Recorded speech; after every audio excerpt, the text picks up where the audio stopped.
Os medicamentos passarão a ser escoltados pela polícia durante o processo de distribuição aos armazéns e unidades sanitárias do país. Está a começar a noite informativa. O edil de Maputo ameaça levar a Britalar a tribunal se a construtora não devolver o valor resultante dos prejuízos nas obras da Avenida Jules Nyerere. David Simango explicou que o novo empreiteiro já está no terreno e vai entregar a estrada em março próximo. Depois de afastar a Britalar do projeto de ampliação e construção da Avenida Jules Nyerere, o município de Maputo quer que a construtora pague pelos prejuízos resultantes das falhas na construção. David Simango está a negociar com a administração da Britalar, mas diz que se não houver entendimento, vai a tribunal. Há uma avaliação que foi feita da diferença do que nós entendemos que devemos ser restituído e aquilo que o empreiteiro acha que não. Então estamos nesta fase, não posso entrar em detalhes mais do que isso em relação a este diferendo, mas que está na fase de chamado diálogo amigável, não de conflito. Se isso não resultar, passaremos para uma etapa seguinte, que é mover uma ação e depois ou ir para um caminho de arbitragem. Enquanto o município tenta chegar a entendimento com a Britalar, um novo empreiteiro foi selecionado para concluir as obras. A construtora promete entregar a estrada em março do próximo ano. O que lhe posso assegurar é que está já no terreno um novo empreiteiro. São 8 meses, começou a contar a partir do dia 11 de junho. Portanto, fazendo 8 meses, deve dar mais ou menos lá para fevereiro ou princípios de março. Não tenho exato, mas são 8 meses com efeitos exatos a partir de 11 de junho. As obras de reabilitação da Avenida Jules Nyerere, uma importante estrada que atravessa a zona nobre da cidade de Maputo, deviam estar prontas em 2012, mas a Britalar falhou todos os prazos de entrega e o município viu-se forçado a rescindir o contrato. A obra é avaliada em 12 milhões e 500 mil dólares norte-americanos, financiados pelo Banco Mundial e a Idilidade de Maputo. O bastonário da Ordem dos Advogados diz ser normal que depois da rescisão de contratos se siga a via do diálogo ou o tribunal. Por sua vez, Teodoro Watt aconselha a que as partes em diferendo optem primeiro por um período negocial.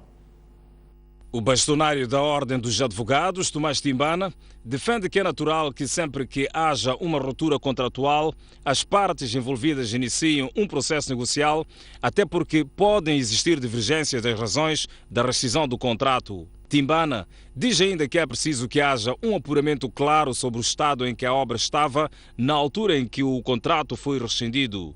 É natural, num contrato desta natureza, em que se discutem questões muito técnicas, que depois da rescisão de contrato se siga um período negocial para ver se as partes resolvem a questão por acordo e depois vão ou ao tribunal ou à arbitragem. Muitas vezes o próprio contrato estabelece um prazo durante o qual as partes devem negociar uma solução amigável. Portanto, não há nada de extraordinário ou de estranho neste período posterior à rescisão de contrato. Por sua vez, Teodoro Watt recomenda que, em vez de seguir a litigação por via judicial, é sempre importante quando se encontra uma via alternativa.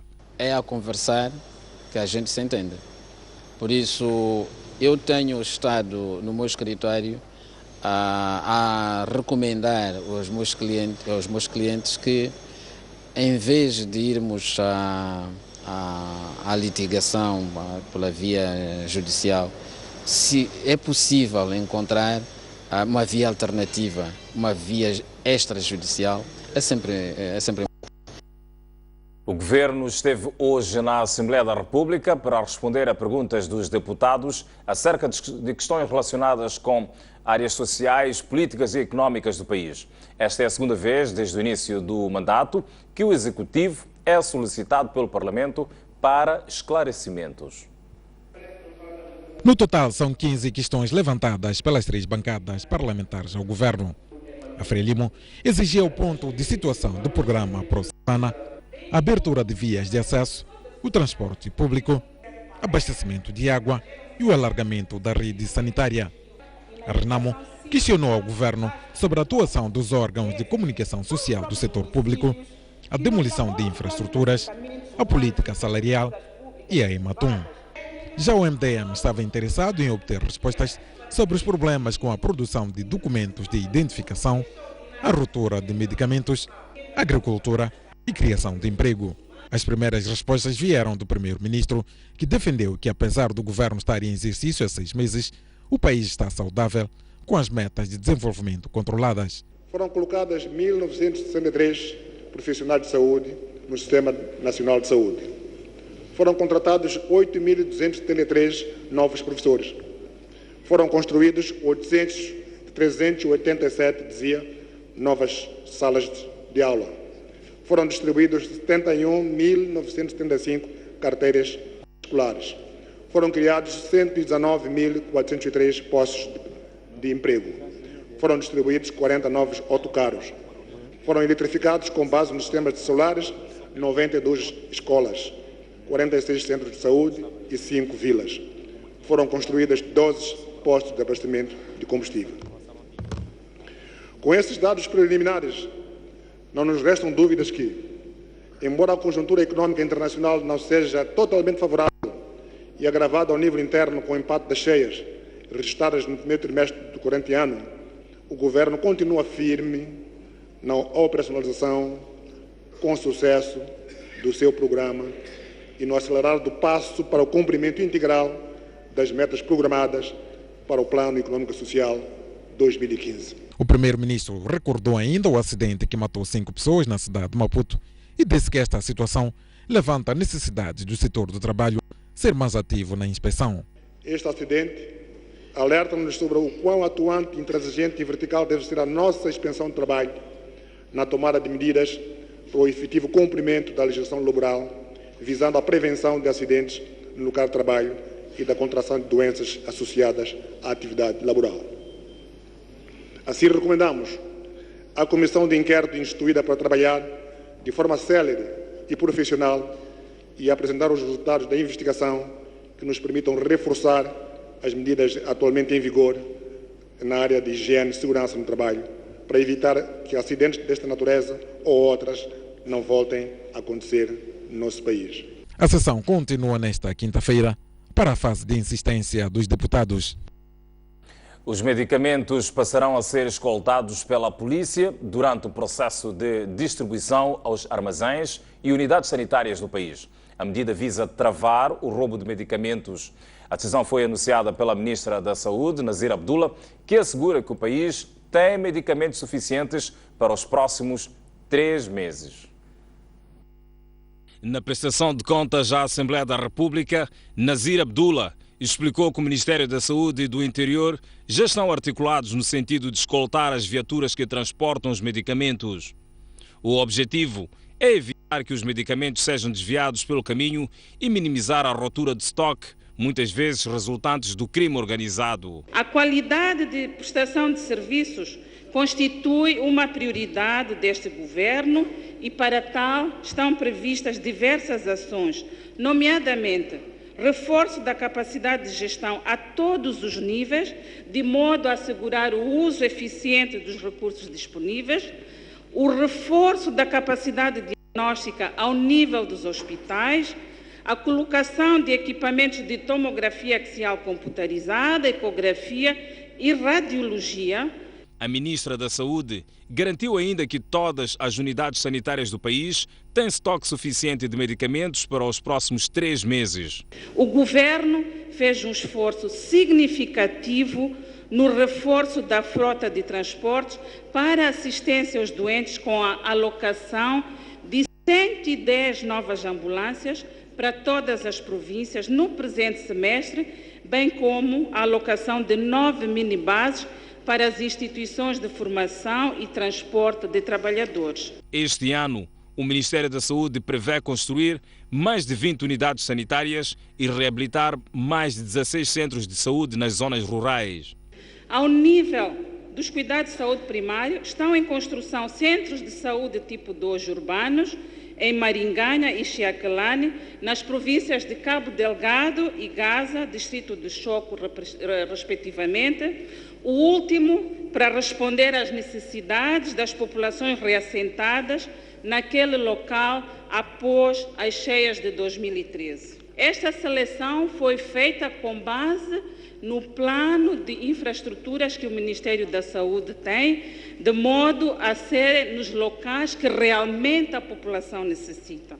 O país conta atualmente com 1.810 médicos e 3 armazéns centrais de medicamentos localizados em Maputo, Beira e Nampula e 30 armazéns distritais. A Ministra da Administração Estatal e Função Pública reprova as demolições de infraestruturas levadas a cabo pelos municípios. Carmelita Namachulua não entende por que as autoridades municipais autorizam e deixam construções serem feitas para depois destruírem.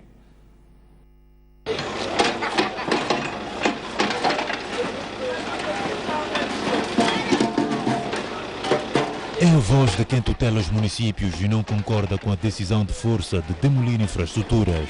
A Ministra da Administração Estatal e Função Pública diz que as destruições têm que ver com as decisões erradas tomadas pelos municípios, que muitas vezes autorizam obras em locais impróprios. Carmelita Namachulua diz que há casos de residências destruídas com toda a documentação de autorização para a construção.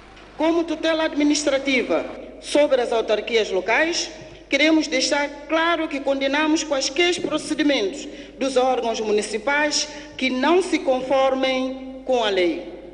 Para nós, não se justifica que, tendo em alguns casos havido autorização pelos próprios órgãos municipais para a construção de edifícios e, noutros casos, não tendo havido tal autorização, os órgãos municipais se limitem a observar impávidos e serenos o crescimento das obras em locais inapropriados à luz de dia e, após a sua conclusão, apareçam a dizer que as obras são ilegais e devem ser demolidas.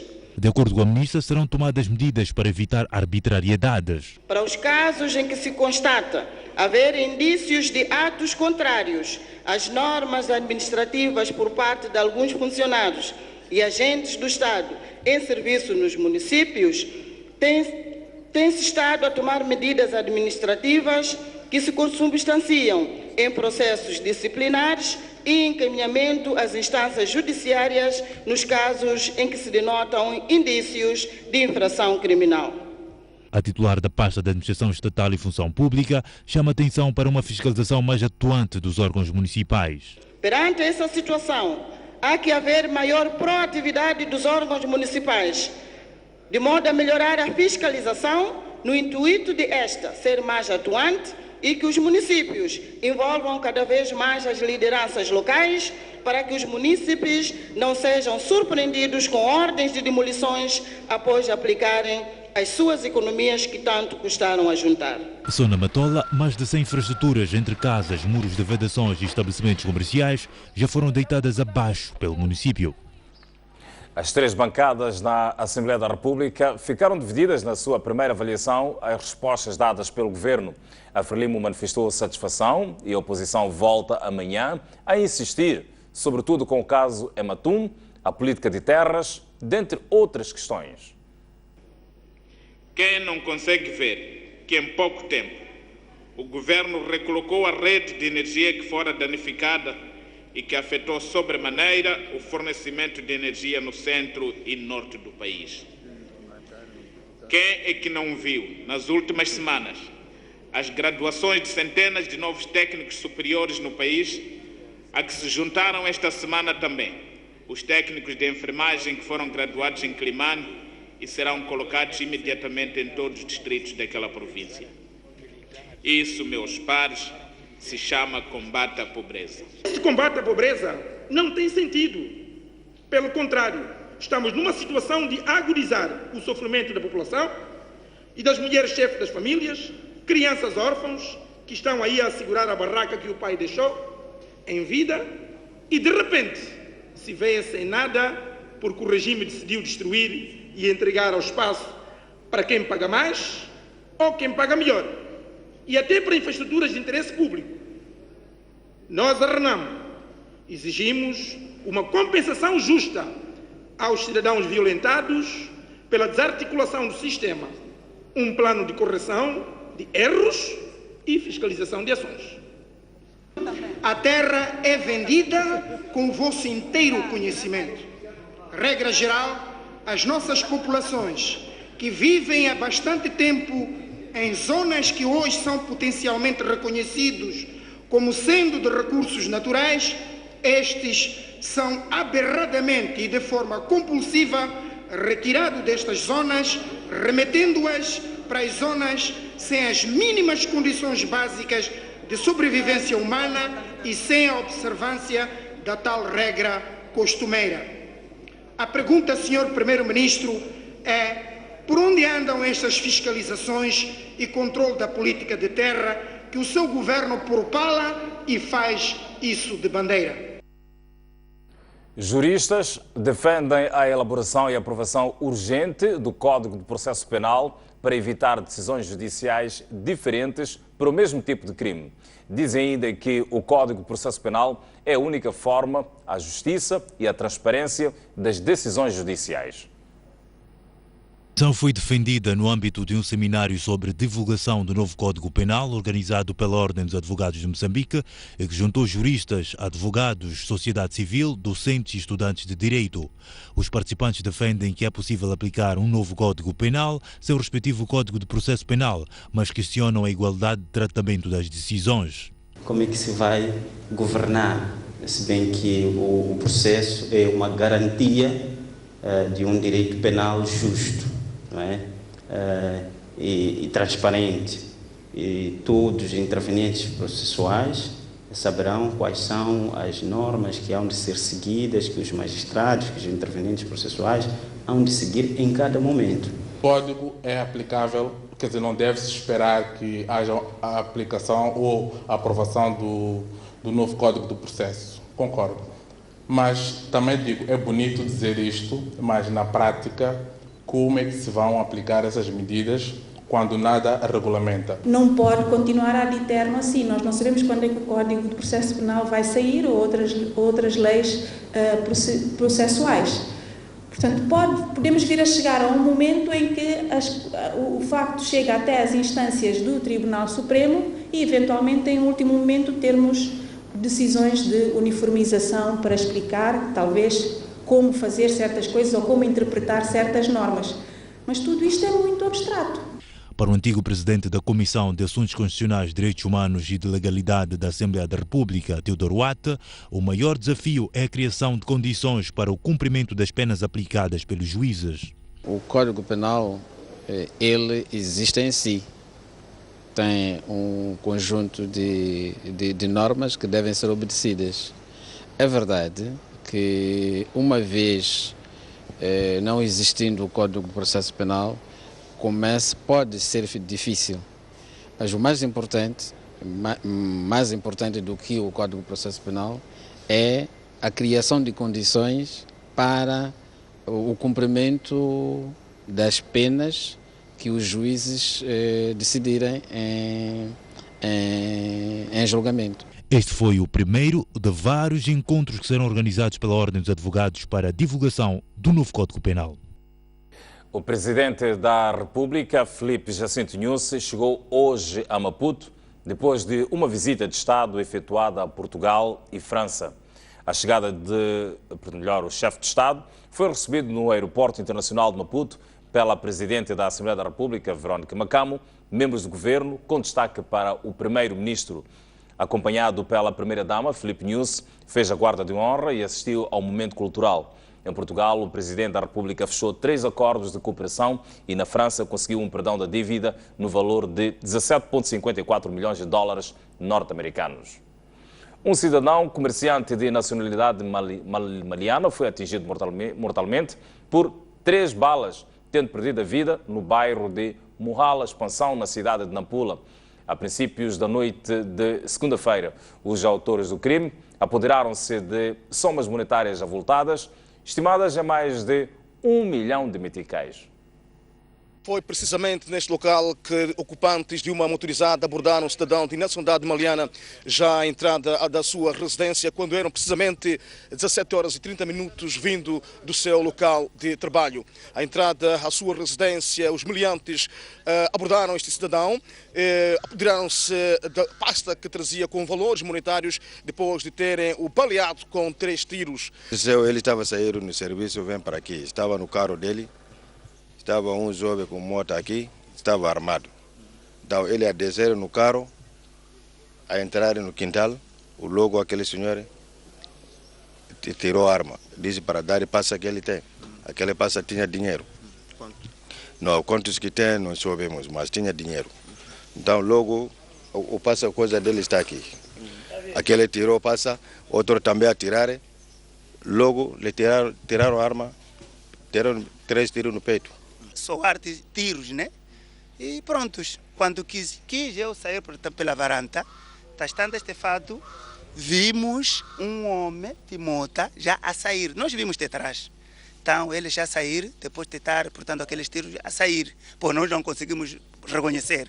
Entretanto, a comunidade maliana residente em Nampula lamenta o sucedido e lança um grito de socorro ao governo e particularmente às autoridades policiais para que o mais rápido possível travem a onda de insegurança que paira ao nível dos bairros da cidade.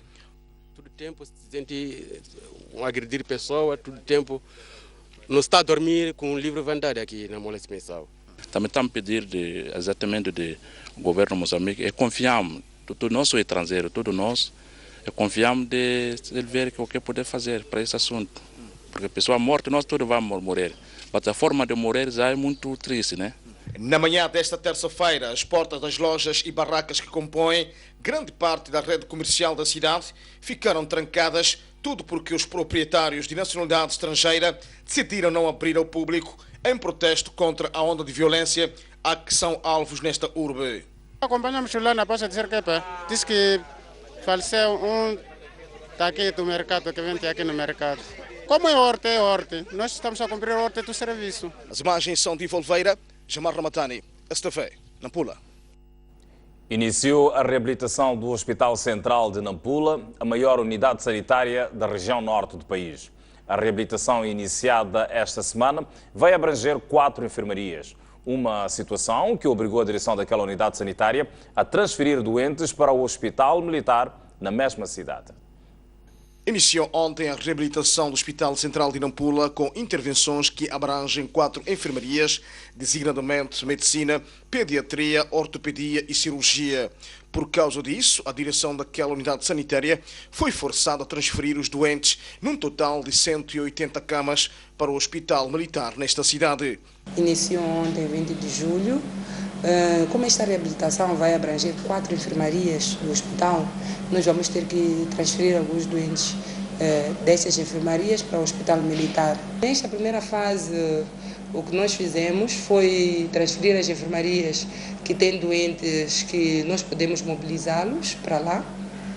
Transferimos a enfermaria de cirurgia, transferimos os doentes da otorino, os doentes da maxilofacial e da urologia e alguns doentes da cirurgia plástica. Os doentes da pediatria, nós arranjamos um espaço no serviço de pediatria para albergá-los lá. Como se trata de crianças, seria um grande constrangimento, estamos a mover mais de filhos. A reabilitação envolve igualmente o muro de vedação, corredor principal e o chamado Bloco H, onde estão instaladas as 4 enfermarias. Baina Bussahal, diretora clínica do Hospital Central de Nampula, pede a colaboração e, acima de tudo, compreensão de toda a sociedade tendo serviço daquela unidade sanitária. Alguns constrangimentos, porque pode aparecer aqui a família para visitar e não encontrar cá os doentes. Então, vimos através deste meio para informar a população em geral que nós estamos em reabilitação. Referir aqui que o bloco operatório continua aqui no Hospital Central. Os doentes que nós reparamos que não estão capacitados para serem transferidos, nós temos cá dentro do Hospital Central. A diretora clínica do Hospital Central de Nampula não revelou o montante a ser usado nesta intervenção, assegurando apenas que a mesma levará 12 meses. Refere-se que esta é tida como uma reabilitação de vulto de que se beneficiou o Hospital Central de Nampula, construído na época colonial. Para além de Nampula, o Hospital Central atende doentes das províncias de Cabo Delgado, Niassa e Zambésia. 3 dos 4 candidatos à presidência da Federação Moçambicana de Futebol convergem sobre a necessidade de formação dos jogadores com vista ao melhoramento da qualidade do futebol nacional. mas divergem quanto às formas para chegar ao objetivo. Os mesmos participaram ontem no programa Linha Aberta da STV. 1 a 1, os 3 candidatos à presidência da Federação Moçambicana de Futebol chegaram ao estúdio da STV para a gravação de um dos programas mais esperados, sobretudo pelos amantes do futebol nacional. Manuel Chang, Teodoro Watt e Alberto Simango Júnior participaram no programa Linha Aberta com o objetivo de apresentar as linhas de força das suas candidaturas. Coube a Teodoro Watt dar o pontapé de saída, tendo afirmado que a sua candidatura vai priorizar a criação de uma estrutura capaz de trazer resultados a todos os níveis do futebol. Principalmente e de forma lapidar, nós vamos criar o vício do futebol em todas as crianças e em todos os jovens. Apenas isso. Nós vamos criar condições para que todas as crianças, ou a maior parte das crianças, e a maior parte dos jovens tenham o vício de futebol. Se nós conseguirmos que tenhamos milhares de talentos, de certeza que a alta competição será a melhor. Manuel Chang, por sua vez, quer criar um fundo de apoio aos antigos jogadores de futebol com o objetivo de valorizá-los. Nós privilegiamos mais a dignificação dos fazedores do futebol, por isso estamos a pensar que podemos criar um fundo, portanto, de apoio aos jogadores. Estamos a pensar que para praticantes de futebol que tenham feito 10 jogos pelos Mambas, deveria-se encontrar uma forma de criação de um seguro, portanto, de vida. Alberto Simango Júnior, que defende que o futebol precisa de ser dirigido por quem conhece, quer devolver o poder de decisão aos clubes. Conheço os problemas que os futebolistas têm, os clubes têm, então, nessa base, decidi que é a altura de acrescentar qualquer coisa para servir o país no futebol que se joga cá dentro do país. Então, essas são as razões fundamentais que eu levo comigo para acrescentar qualquer coisa, para desenvolver este movimento, para que o futebol se jogue de forma diferente. Nós temos que levar ideias inovadoras em todo momento para que possamos ter resultados e dignifiquemos cada vez mais a nação. As eleições para a presidência da Federação Moçambicana de Futebol estão marcadas para o dia 13 de agosto. Na mesma data vai-se realizar a Assembleia Geral da Federação Moçambicana de Futebol, onde serão apresentados o relatório e contas daquele organismo. É a altura de observarmos um curto intervalo. Nós voltamos já a seguir.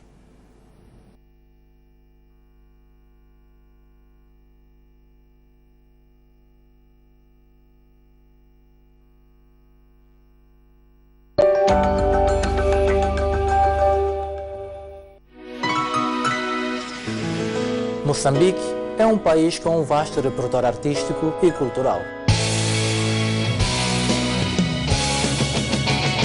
Para o promover, o programa Artes e Letras traz bons argumentos para esta viagem semanal.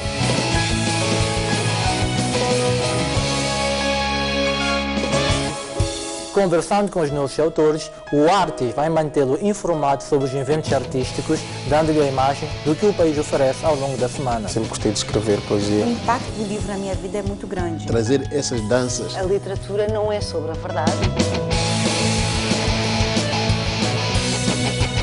Todos os sábados à tarde, contamos com a sua companhia.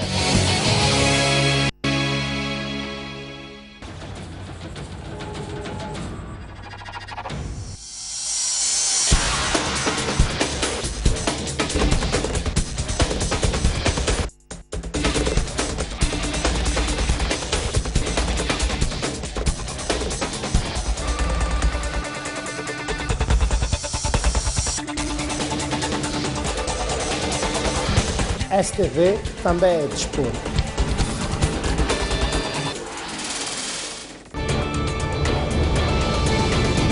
Porque o que você pensa conta. Reservamos um espaço de opinião em dose dupla. Conto consigo das 11h30 às 12h30. Eu das 18 às 19h30.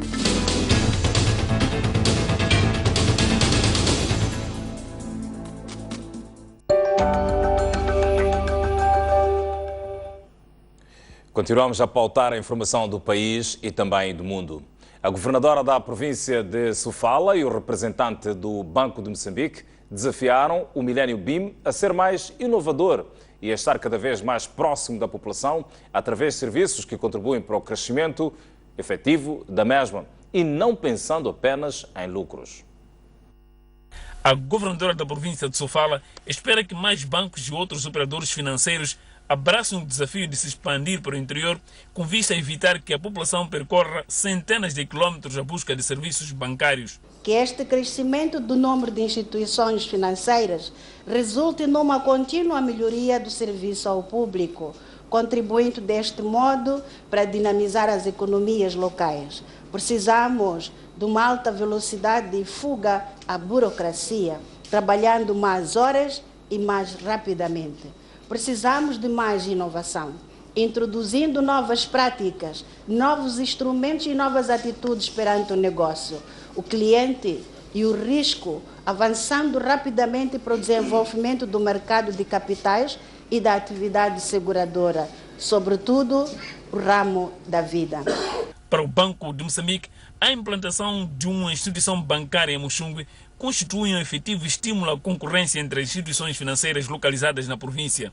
E por essa via, um contributo para a melhoria da qualidade dos serviços bancários prestados aos agentes econômicos e à população em geral. Na verdade, este crescimento coloca desafios ainda maiores aos operadores financeiros, às autoridades em geral e ao Banco Central em particular, na medida em que os benefícios da bancarização devem ser efetivos na vida das pessoas, o que só se consegue se os utentes fizerem o melhor uso dos produtos e serviços financeiros postos à sua disposição, o que, por sua vez, implica o prévio conhecimento desses produtos e serviços. O Millennium BIM afirma que com este balcão pretende reforçar o seu papel de parceiro e agente econômico ativo, apoiando o setor empresarial e a população de Muxungwe. O banco continua apostado em abrir balcões em zonas rurais. Aliás, o caso de Muxungwe é o exemplo disso. E vai continuar nesta caminhada de manter o seu foco em todo o país, em todas as regiões e continuadamente nas zonas rurais também, que é o que tem feito até agora. A população do distrito de Xibabava, e em particular do posto administrativo de Muxungwe, conta desde terça-feira com um banco. Trata-se de uma nova dependência do Millennium BIM, apontada pelos populares como sendo solução para os frequentes problemas de assaltos nos estabelecimentos comerciais e também em residências. Trata-se da primeira instituição bancária naquela região, onde são movimentados diariamente milhões de meticais provenientes da comercialização da castanha de caju, ananás e outros produtos de primeira necessidade. Para o administrador do distrito de Xibabava e a população local, este fato irá certamente impulsionar o desenvolvimento em Muxungwe e também irá eliminar o grande sofrimento que os comerciantes, agricultores, funcionários e a população em geral de Xibabava estavam sujeitos para se beneficiarem dos serviços bancários, visto que a deslocação para Chimoio, Nhamatanda ou Beira acarretava muitos riscos e gastos, tendo ficado para a história a partir de hoje. Quando há dinheiro, procura sítio, cava abaixo, lança aquele lata com papel de oriados, meta lá, ficha, porque quando deixa esse dinheiro dentro de casa até chegar ladrão. Muito bom, é muito importante, não guardamos dinheiro embaixo do colchão, nem embaixo da almofada, já temos segurança. Este banco, neste posto administrativo, representa-nos um grande cenário do desenvolvimento. Cada qual guardava dinheiro de qualquer maneira e era um grande risco, porque cada pessoa, dia após dia, passava muito mal, ia barbatado os seus valores e por indivíduos de má fé, às vezes munidos de katanas, ora de armas de fogo, numa calada de noite. Havia um bandido porque muitos comerciantes adquirem os seus valores para o caso dos negócios, eles levavam os dinheiro, guardavam dentro das casas, outros mesmo enterravam na terra, mas os bandidos pesquisavam de como até conseguir entrar lá nos comerciantes, baterem, levar os seus valores e acabavam mesmo de passar mal. Agora com o banco, muitos comerciantes são felizes e funcionários também estamos muito felizes mesmo. Deslocávamos para Chimoio, para Beira, agora estamos muito felizes. O Banco Internacional de Moçambique está apostado em expandir-se para várias regiões do país, com destaque para as zonas rurais, onde a população ainda é obrigada a caminhar longas distâncias com vários riscos para depositar ou levantar dinheiro. Para nós, Millennium BIM, a principal riqueza de uma terra são as pessoas. E é por elas e para elas que ao longo dos nossos 20 anos de história trabalhamos diariamente, apoiando as famílias e as empresas com soluções financeiras adequadas e promovendo o incremento acelerado da inclusão financeira. A cidade de Chimoio passou a contar desde terça-feira com um centro integrado de negócios que compreende uma agência normal do Banco Comercial de Investimentos, prestando serviços universais e um centro BCI exclusivo para atender às pequenas e médias empresas num serviço personalizado. No ato, que foi testemunhado por quadros séniores daquela instituição bancária, membros do governo provincial e classe empresarial baseada neste ponto do país, Paulo Souza, presidente da Comissão Executiva do Banco Comercial de Investimentos, disse que, entre outras vantagens, o Centro Integrado de Negócios permite a eficiência na prestação de serviços bancários aos clientes. Este conceito permite também uma maior capacidade de prestação de serviços bancários aos principais segmentos de mercado, de uma forma ajustada às necessidades dos nossos clientes nos dias de hoje, oferecendo maior comodidade e segurança e também garantindo maior eficiência operacional. Temos assim uma agência universal que dispõe de espaços preparados para o acolhimento de todos os clientes particulares e de pequenos negócios, mesmo nos momentos que requerem maior atenção e maior dedicação das nossas equipas, seja na altura de pedir um financiamento, de ter aconselhamento para a aplicação de uma poupança. Por seu turno, o governador de Manica, Alberto Munjane, disse que a instalação de instituições bancárias nesta província justifica-se à medida que se registra uma crescente implementação de projetos agroindustriais. Manica está implementando com sucesso um número crescente de projetos de investimentos agroindustriais e noutras áreas de atividade, quase todos virados para a promoção de importações e exportações, visando inclusivamente a satisfação das necessidades do mercado interno. O nosso desafio deve continuar a ser a expansão da rede bancária, a melhoria da qualidade dos serviços prestados aos clientes, a diversificação do portfólio dos serviços e a criação de facilidades e oportunidades na concessão de créditos. A província de Manica conta atualmente com 7 bancos comerciais e igual número de instituições de microcrédito, mais da metade destes localizados na capital provincial, Chimoio. O árbitro reformado, Arão Júnior, diz que a violência nos campos de futebol é sustentada por alegados casos de corrupção. Arão Júnior diz ainda que os que a acusam não apontam os verdadeiros corruptos. A onda de violências nos campos de futebol está a ganhar contornos alarmantes no país. Vandalização, invasão de campos, agressão de árbitros e confrontação com a polícia têm marcado alguns jogos de Moçambola, bem como dos campeonatos provinciais. Os adeptos sustentam a sua ação em alegados casos de corrupção na arbitragem, uma ação repudiada por Arão Júnior, árbitro reformado. Bom, uma das coisas que se fala, quer dizer, árbitro, antes de até entrar dentro do campo, as pessoas já falam tanto da corrupção, falam tanto não sei de quê, e depois é isto.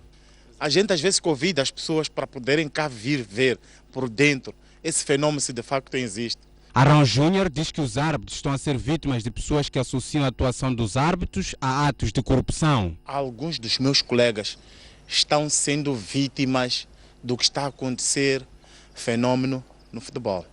Há certas pessoas que têm as suas, posso dizer, vai fazer desaforos ou desabafos no campo de futebol. Porque por aquilo que está a acontecer já na altura em que eu estava, não era assim tanto. Mas de ano passado para cá, está de uma maneira assustadora. Eu penso que se tivesse que voltar a apitar, tinha que pensar 2, 3 vezes. E nós chegamos a apitar no estado da Machava, na altura, não tinha nenhuma vedação, não tinha aquela rede de vedação. O árbitro reformado diz ainda que quem fala de corrupção nunca provou se este fenômeno existe ou não. É uma coisa muito difícil, porque há momentos que às vezes nem existe a tal dita corrupção. 2, nós vivemos, por exemplo, num bairro onde estão os jogadores e tudo, e toda a gente conhece que aquele é o João. Você, por ter amizade com o Antônio, com o Bernardo, e se entras em campo, já há pessoas que dizem, por ter amizade com o Antônio e Bernardo, aquele vai favorecer o Antônio e o Bernardo. Nós temos muitos colegas árbitros que até vivem na mesma rua com certos jogadores, não sei o quê, e há alguns árbitros, eu sou amigo de certos dirigentes, que às vezes me conotavam com esses dirigentes, mas por detrás nada havia. Você apanha até uma criança de 5, 6 anos a fazer jogo de infantis iniciados, equipas que não têm nada a ver. As crianças começam a dizer ao árbitro, você foi comprado. Mas já imaginaram até jogos de infantis iniciados em escolas, um árbitro aceitar ser comprado? Vão te comprar por quanto? Arão Júnior diz que os treinadores deviam fazer apenas o seu trabalho e não usarem os árbitros como bode expiatório para justificar os resultados negativos. Olhamos agora para as notícias internacionais. Nem a nova onda de manifestações no Burundi está a impedir Pierre Nkurunziza de lutar por um terceiro mandato na presidência do país. Nem os apelos da comunidade internacional, nem uma nova noite de protestos violentos parece interromper a pedalada de Pierre Nkurunziza em direção a um terceiro mandato. O presidente cessante do Burundi deslocou-se em bicicleta a uma assembleia de voto em Bujumbura durante as eleições presidenciais desta terça-feira. O sufrágio é contestado como inconstitucional pela oposição, que boicotou o escrutínio depois de ter protagonizado semanas de protestos violentos e um golpe de Estado falhado desde abril. Para Nkurunziza, é importante permitir que a população possa escolher os dirigentes em que mais confia, mas também escolher o melhor programa para o país. Estes programas devem levar a população a escolher o melhor candidato, o que vai permitir desenvolver o país e consolidar a democracia, a paz e a segurança. Horas antes, pelo menos um polícia e um responsável da oposição tinham sido mortos durante protestos violentos na capital. Desde abril que a candidatura a um terceiro mandato do atual presidente arrisca-se a reabrir as divisões entre a comunidade Hutu e Tutsi após uma violenta guerra civil. Os protestos dos últimos meses provocaram mais de 80 mortos e pelo menos 160 mil refugiados sem conseguirem um adiantamento do escrutínio. As negociações mediadas pela comunidade africana para tentar obter um acordo entre a oposição e o governo tinham fracassado no domingo passado. O Estado Islâmico respondeu à ofensiva do exército iraquiano com 4 atentados em Bagdade. O Iraque enfrenta desde uma semana uma nova vaga de atentados bombistas, quando o exército do país lançou esta terça-feira uma nova ofensiva contra o grupo Estado Islâmico.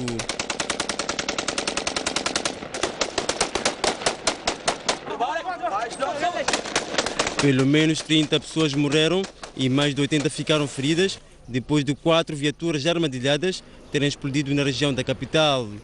A ação mais mortífera, levada a cabo por um suicida, ocorreu num bairro no sul de Bagdade, quando um ataque provocou 18 mortos e 42 feridos. As ações atribuídas ao grupo Estado Islâmico ocorrem depois do exército iraquiano e combatentes sunitas terem lançado uma nova ofensiva para recuperar terreno na província de Anbar. A operação tem como objetivo reforçar o controle da cidade de Haditha, uma das últimas zonas da província a resistir ao avanço do grupo islamita. Numa mensagem recente, o grupo armado Estado Islâmico tinha apelado os habitantes de Haditha a renderem-se. Na sexta-feira passada, o Estado Islâmico tinha reivindicado um dos atentados mais mortíferos de sempre em Diyala, no leste do país, que provocou a morte de mais de 100 de civis. Acompanhe a seguir as reflexões do engenheiro Sancho Quipiço, à margem do terceiro fórum temático do Mosefo, subordinado ao tema Desafios das Infraestruturas e Logística em Moçambique.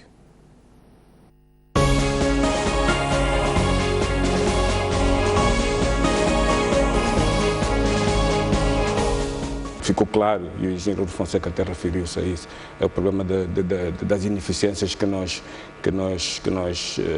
temos ainda no sistema ferroviário e que estamos a desenvolver uma série de atividades para diminuir ou até retirar da totalidade essas ineficiências, nomeadamente o tempo que um comboio leva do ponto A para o ponto B, o comboio tipo que nós usamos para fazer o transporte dessas mesmas mercadorias, o tipo de equipamento ou de material circulante que nós usamos também para fazer para fazer o transporte dessas mercadorias, o tipo e o nível de comunicação e sinalização da nossa linha, que também vai impactar naquilo que é o tempo de circulação e no ciclo do material circulante. Então, aqui há vários aspectos que nós já estamos a trabalhar neles, para justamente minimizar ou até chegar a tirar estas ineficiências todas. Outro aspecto também que é importante é que fazíamos isoladamente, com o Porto, o Caminhos de Ferro e neste caso a nossa congênere sul-africana, fazíamos isoladamente aquilo que eram os nossos planos de investimento, de manutenção e investimento, e depois chegámos à conclusão que estes planos separados não nos iam levar e não nos estão a levar para aquilo que cada uma das três administrações pretende. Então agora fazemos uma das coisas que também já estamos a fazer, é este planeamento conjunto, para primeiro fazermos o approach ao nosso cliente, que é cliente conjunto, em conjunto, vermos quais são os problemas que existem em cada uma das três diferentes áreas, que é o Porto, a área de CFM e a área da TFR, e resolvemos estes problemas para o bem de todo o corredor. E nós pensamos que num futuro muito breve vamos poder reverter esta situação. Estamos a reduzir as ineficiências para passarmos a ser competitivos. Nós estamos também a mudar esta abordagem que está sendo feita no transporte de passageiros. Estamos, como já foi largamente anunciado, a importar carruagens novas para melhorarmos aquilo que é a qualidade do serviço que nós prestamos na área de transportes, e estamos mesmo com o exíguo material que nós temos de carruagens e locomotivas para fazer esse transporte, estamos a aumentar até a frequência daquilo que são os comboios de passageiros que nós fazemos. Num futuro muito breve, vamos ver muitas melhorias naquilo que é o transporte passageiro.